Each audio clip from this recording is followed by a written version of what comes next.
paz do Senhor. O Evangelho segundo escreveu João, capítulo 14, versículo 6, que é o tema, é o texto base para o tema desta confraternização. E já agradeço a Deus pela oportunidade de estar aqui esta noite juntamente com os irmãos, ao convite do presbítero Júlio César, aos demais obreiros aqui da tribuna, minha esposa que veio comigo me acompanhando, meu filho, meu amigo ali de Sayonara, Luiz Fernando, meu amigo ali Bruno também, que está sempre junto, para a glória de Deus. Deus abençoe também a congregação de Sayonara, que me recebeu ali com muito carinho. Eu tenho aprendido muito ali naquela congregação.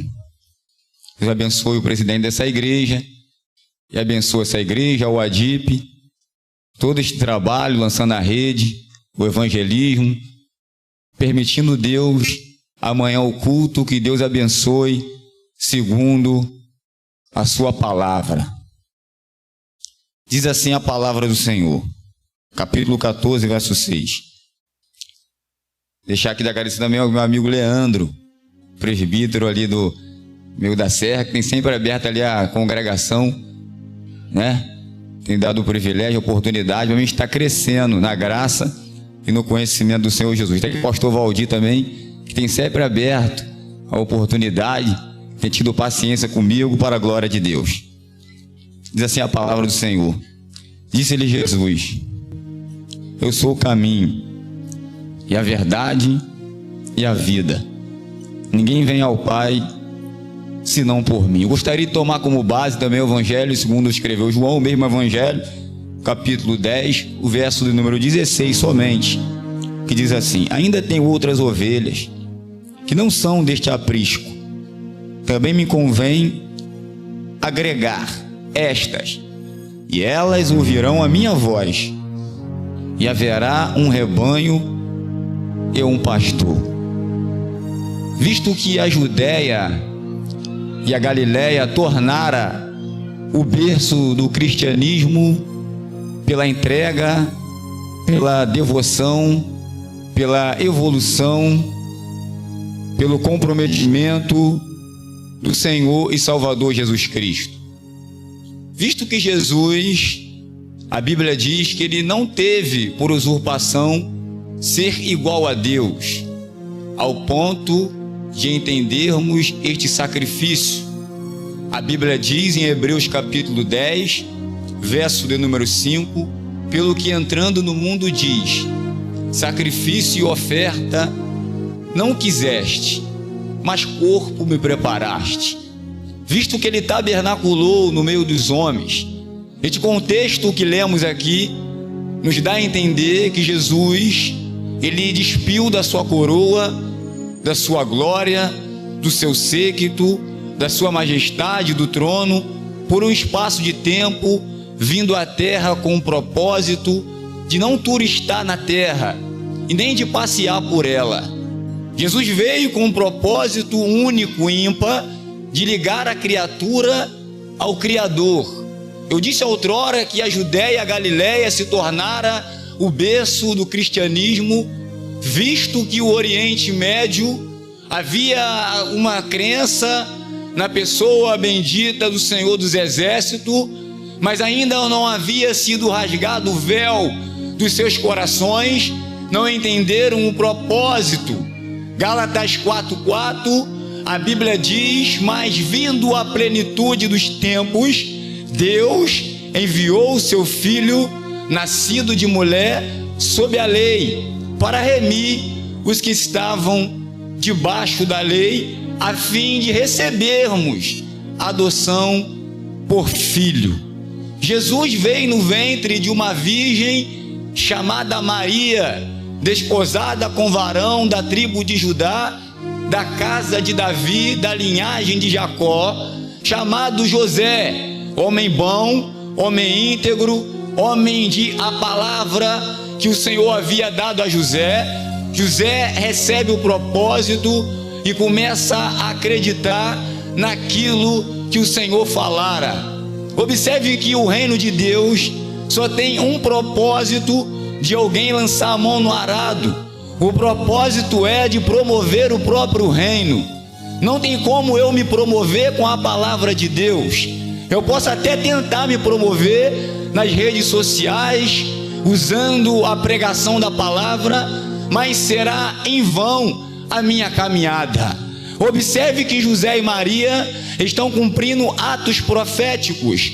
Quando eu digo que eles estão cumprindo atos proféticos, a primeira profecia liberada a Maria é Isaías 7,14, que diz que o mesmo Senhor vos dará o sinal, e eis que a virgem conceberá e dará à luz a um filho, e por-lhe-ás o seu nome de Emanuel. Nós entendemos também que cumpre outra profecia, quando sai um decreto do imperador chamado César Augusto, para que todo varão que estava sob a jurisdição de Roma fosse até a sua terra natal, para assim alistar e estar quite com a justiça daquela época.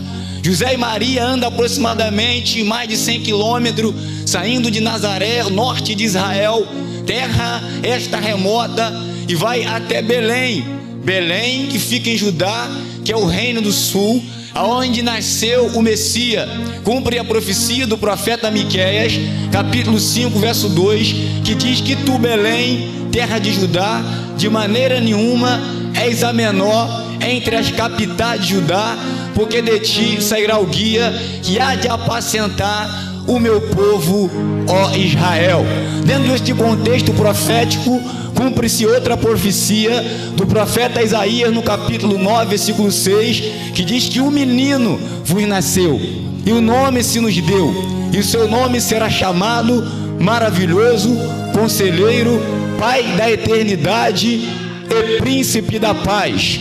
Maravilhoso, Conselheiro, Pai da Eternidade e Príncipe da Paz. Eu vou repetir: maravilhoso, Conselheiro, Pai da Eternidade e Príncipe da Paz. Eu vou falar mais uma vez: maravilhoso, Conselheiro, Pai da Eternidade e Príncipe da Paz. Jesus aparece num contexto geográfico chamado Nazaré e vai até o Jordão, assim cumprir toda a justiça, para ser batizado por João o Batista, seu primo, segundo a carne, filho de Isabel e Zacarias. A mensagem de João Batista nós conhecemos, que é a mensagem do arrependimento, aquela mensagem que Salomão prega em Provérbios 28:13, que diz que aquele que encobre a sua transgressão nunca prosperará, mas o que as confessa e deixa alcançará misericórdia.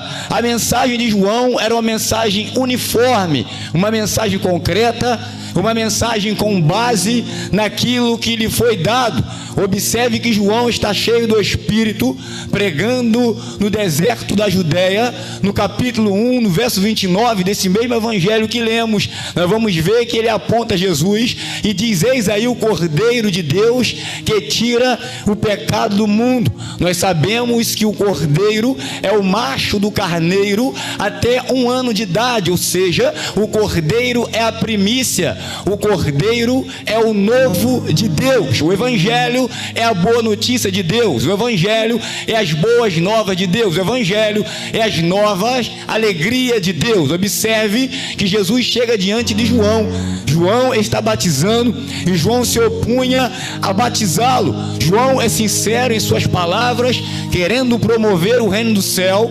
João vai dizer: eu careço ser batizado por ti, mas vem tu a mim. Observe que Jesus disse assim: lhes convém agora para cumprir toda a justiça. De fato eu sei que você precisa ser batizado por mim. De fato eu sei que a glória é minha. De fato eu sei que o poder é meu.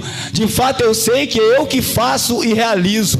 De fato eu sei que é eu que agendo, que é eu que coloco, é eu que tiro, porque o poder está em minhas mãos. Mas assim convém cumprir toda a justiça. A Bíblia diz que ele emerge Jesus sobre as águas. Jesus descendo das águas, o Espírito Santo que vive se movendo, ele não fica parado. Diz a Bíblia em Gênesis capítulo 1, que no princípio criou Deus os céus e a terra era sem forma e vazia, havia trevas sobre a face do abismo, mas o Espírito não estava parado em meio à terra sem forma. O Espírito não estava parado em meio às trevas que estavam na face do abismo. O Espírito toma uma pomba e pousa sobre as costas do Messias, e a Bíblia diz no capítulo 3 de Mateus, verso 17, que Deus abre os céus e diz: eis aí o meu filho amado, em quem eu me comprazo. Porque é amado, porque Deus faz com ele o que quer. Deus também honrou, glorificou o seu nome e impeliu ao deserto. Observe que Jesus só vai para o deserto pela impulsão do Espírito. Não tem como pregar sem o Espírito, não tem como evangelizar sem o Espírito, não tem como entrar na obra de Deus fazendo a mesma sem o Espírito Santo, sem o Paracletos, sem o Consolador, aquele que veio para consolar e convencer o homem do pecado, da justiça e do juízo, do pecado de Jesus, porque não creram nele, da justiça, porque ele ia para o Pai e não veria mais, do juízo, porque já o príncipe, oh glória, desse mundo está condenado. Observe que ele vai ao deserto. Chegando ao deserto, aproxima-se dele o tentador. Depois dele ter jejuado 40 dias e 40 noites, Jesus está com fome, mas está cheio do Espírito Santo, oh glória. Jesus está com fome, mas está na dependência, oh glória. Jesus está com fome, mas está na submissão, aleluia. A Bíblia diz, amados, que Jesus está no deserto. Então o diabo aproxima dele sem mensagem. O diabo não tem mensagem. A Bíblia diz que ele chega e diz: se tu és o Filho de Deus, transforma essas pedras em pães. Jesus disse: nem só de pão viverá o homem, mas de toda a palavra que sai da boca de Deus, oh glória. Jesus abre o livro de Deuteronômio, capítulo 8, verso 3, cheio do Espírito, e dá na cara de Satanás. A Bíblia diz que agora ele vai levantar Jesus no pináculo do templo, no alto do templo. Ele vai pegar o Salmo 91, verso 11 e 12, e vai dizer: lança aqui daqui abaixo, porque os teus anjos darão ordem a teu respeito, porque eu sei que está escrito, mas a palavra não está contigo, Satanás. Está escrito, mas a palavra é minha, oh glória. O diabo usa a mensagem sem a conotação do Espírito. Tem muita gente pregando, tem muita gente fazendo barulho, mas sem a conotação do Espírito. E o que o Espírito faz? O Espírito interpreta as sagradas escrituras. É o Espírito que revela o que está oculto no texto. O Espírito prescruta. Irmão Tales, o que é prescrutar no dicionário bíblico? Prescrutar é o mesmo que dá profundidade àquilo que você está lendo. Se eu tenho o Espírito Santo, eu tenho a palavra, glória. Não critica não, irmão. Critica depois, quando tu estiver abatido. Quando tu estiver abatido, tu critica. Aí eu quero ver tu criticar quando você estiver abatido, glória. Aí tu pode criticar à vontade.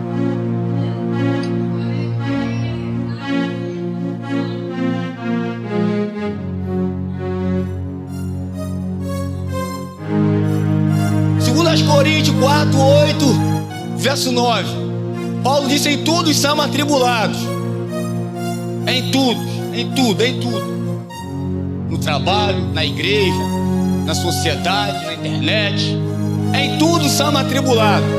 A cada direcionada a uma igreja, mas não angustiado. Aí Paulo dá continuidade. Por que Paulo não falou não angustiar? A angústia bateu. A angústia não conseguiu achar morada, oh glória. Em tudo somos, Paulo disse, perplexos. Ou seja, mas não desanimado. Numa linguagem bem clara, tem coisa que deixa a gente de queixo caído. Nós ficamos perplexos. Homem beijando na boca de homem, nós ficamos perplexos. Mulher beijando na boca de mulher, nós ficamos perplexos. Raspando a cabeça, tatuando na igreja, piercing, cantando para Jesus, nós ficamos perplexos. mas não desanimado para pregar contra isso, ó glória. Está na Bíblia. Aí depois Paulo dá continuidade: abatidos, mas não destruídos. Não destruídos. Então este texto reporta a Jesus no deserto. Antes de entrar no tema, Jesus foi tentado, foi posto à prova. Ele disse: só o Senhor teu Deus adorarás, e só a Ele servirás, e só a Ele prestarás culto. E este capítulo 14 que lemos neste evangelho, segundo escreveu João, Jesus está na Judéia. Os discípulos estão em volta dele. A primeira coisa que eu vejo, Jesus disse: eu sou. Jesus assume a responsabilidade de quem de fato ele é, visto que ele veio como filho de Deus, sem usurpar da glória. Além, eu sou o caminho. Caminho nos lembra de trajeto. E nós sabemos que trajeto é um substantivo masculino que é preciso percorrer de um lugar para o outro. E nesse percurso acontece muita coisa. Usando aqui o auxílio bibliológico, que em Mateus capítulo 7, verso 13 e 14, Jesus falou da porta estreita, Jesus falou da porta larga, Jesus falou do caminho apertado, Jesus falou do caminho espaçoso, Jesus falou do resultado da porta estreita e do resultado da porta larga. Jesus também falou a quantidade de pessoas que andam pelo caminho espaçoso. Jesus também falou a quantidade de pessoas que andam no caminho apertado. Jesus também falou a quantidade de pessoas que entram pela porta larga. Observe que a porta larga é uma porta que se entra por ela. A porta estreita se encontra.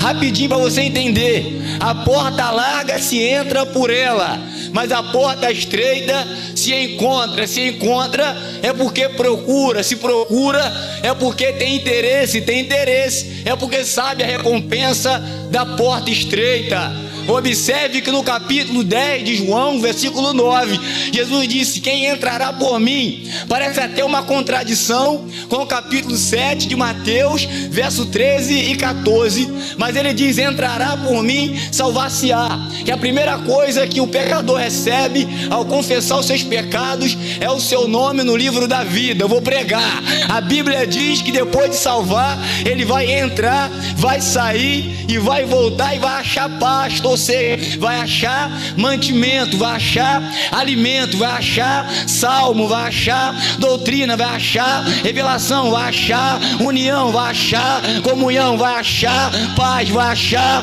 gozo, vai achar alegria, vai achar perdão, vai achar fidelidade, vai achar amor ao próximo, vai achar benignidade, vai achar autoridade, vai achar ousadia, vai achar dependência, vai botar a boca no pó e vai saber que é ele que faz. É a porta estreita.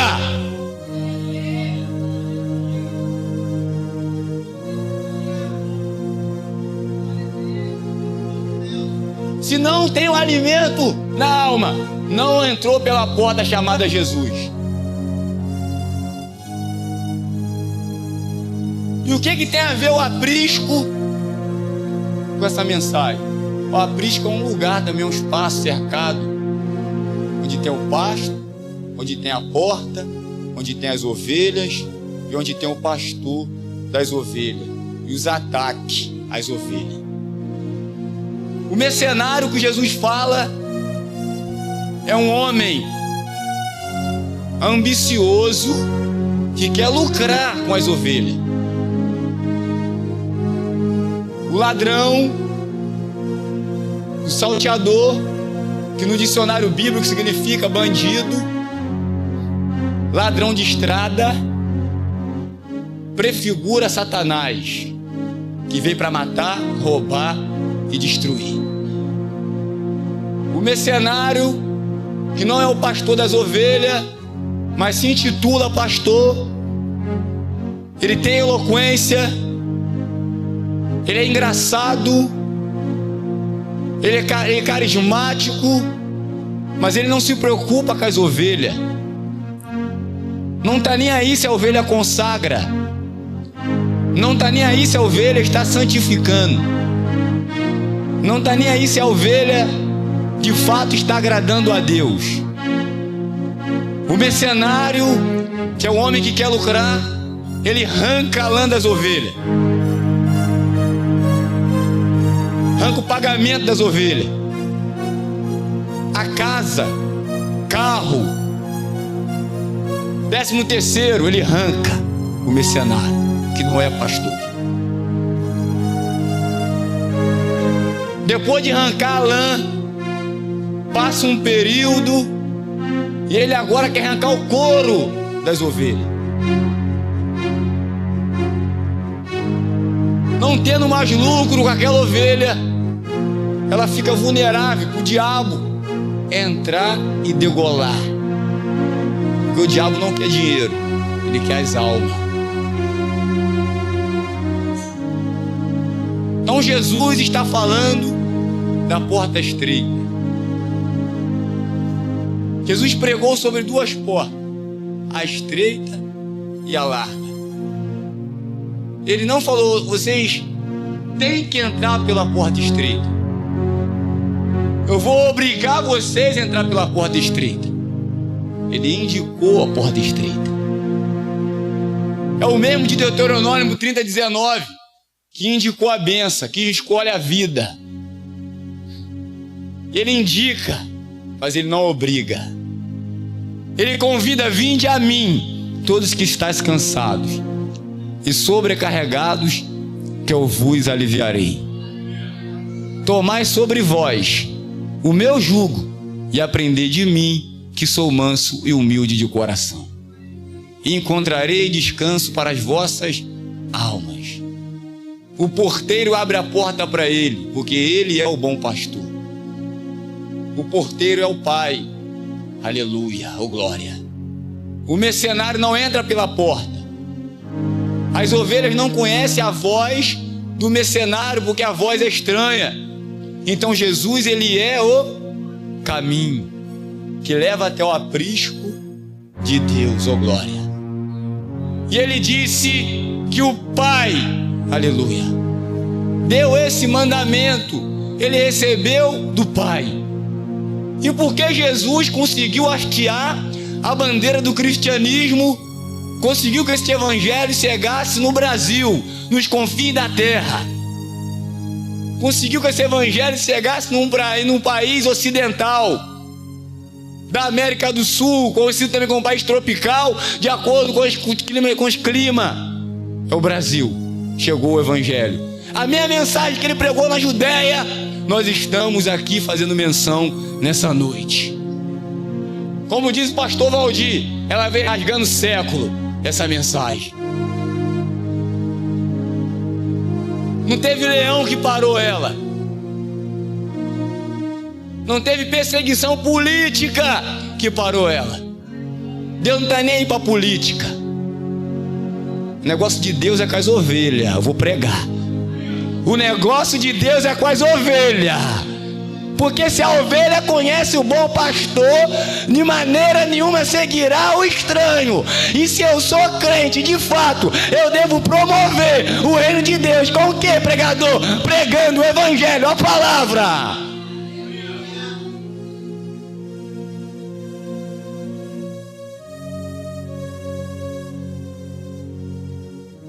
Deus não está nem aí para um pedaço de argila que está sentado numa cadeira presidencial. Deus não está nem aí para ele.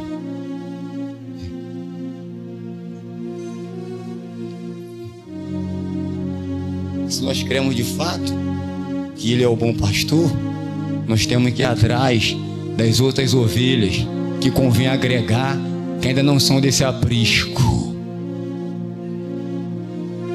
Porque se eu vou atrás das ovelhas, eu estou agradando o bom pastor.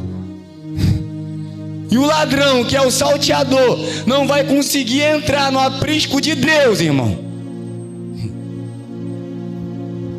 Nossas armas não é armas carnais, nós somos espirituais. Nós estamos aqui nessa terra de passagem. Nós estamos aqui para pregar a palavra de Deus e realizar a sua obra. Eu estou pregando de mim? Não, a Bíblia diz, Jesus falou, a minha comida e bebida é fazer a vontade do Pai e realizar a sua obra, glória.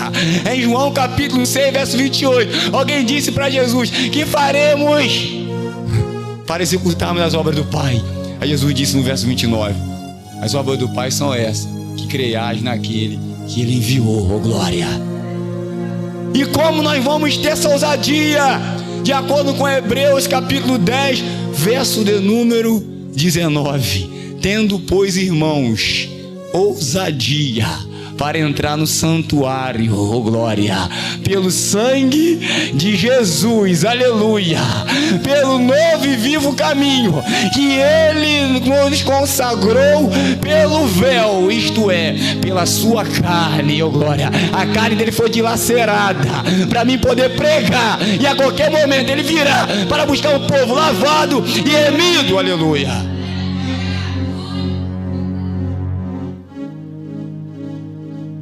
Porque o nosso tabernáculo terrestre, quando ele se desfizer, diz a Bíblia que temos de Deus um edifício, não feito por mãos, mas eterno, glória, nos céus, aleluia. É por isso que nós gememos, oh glória, desejando ser revestido da nossa habitação, que é o céu. Muito mais do que cantar aqui, é melhor cantar na glória, aleluia. Eu estava sentado ali, eu falei, se tu me arrebatar agora, eu não quero nem pregar. Eu prefiro subir agora do que pregar, oh glória. Eu prefiro subir agora, para a glória de Deus, aleluia. Já está marcando ano que vem, festividade, sabe nem se vai acontecer. Jesus pode voltar agora.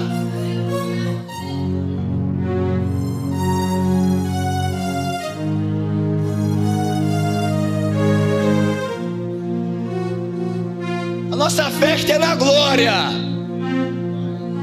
Você acha, irmão, que essa vida passageira, medíocre, aflita, se compara com a glória que em nós há de ser revelada? Essa bagunça que está acontecendo aí no mundo, o caminho espaçoso, o caminho dos profanos, o caminho dos obstinados, o caminho dos ingratos, caminho dos irreconciliáveis, o caminho dos caluniadores, é o caminho espaçoso, é o caminho sem compromisso, é o caminho sem renúncia, é o caminho sem consagração, é o caminho sem santidade, é o caminho espaçoso. Ah, eu vou para lá porque ele pode botar um piercing na língua, então vai, é o caminho espaçoso. Ah, eu vou para lá porque ela pode jogar futebol, então vai, o caminho espaçoso. Eu vou para lá porque ela pode botar uma bermudinha, ela pode ficar sem camisa, então vai, o caminho espaçoso. Eu vou para lá porque eu posso andar com camisa de time e o pastor também na igreja anda. Eu vou para lá porque lá tem quadrilha, lá tem quentão, lá tem baderna, lá tem bagunça, mas a palavra será cumprida.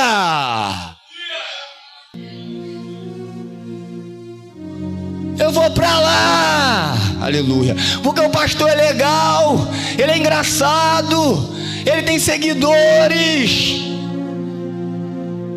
Vou usar um vernáculo bíblico. A chocarrice, nada de braçada. A zombaria lá deita e rola. Não tem compromisso. Eu ando pra lá e pra cá, eu caso e descaso, o pastor não fala nada. Eu troco de mulher, eu troco de roupa, troco de marido, ele fala nada. Ele ainda fala se não deu certo, separa. É a palavra do mercenário que não tem compromisso com as ovelhas.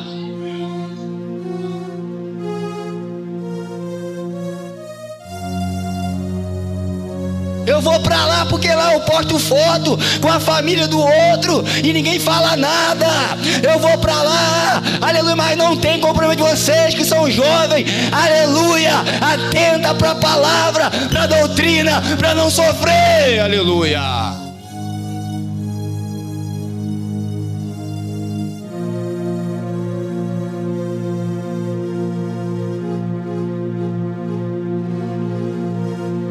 Pode até postar, Mas Deus está lá do trono dizendo: não estou nessa bagunça.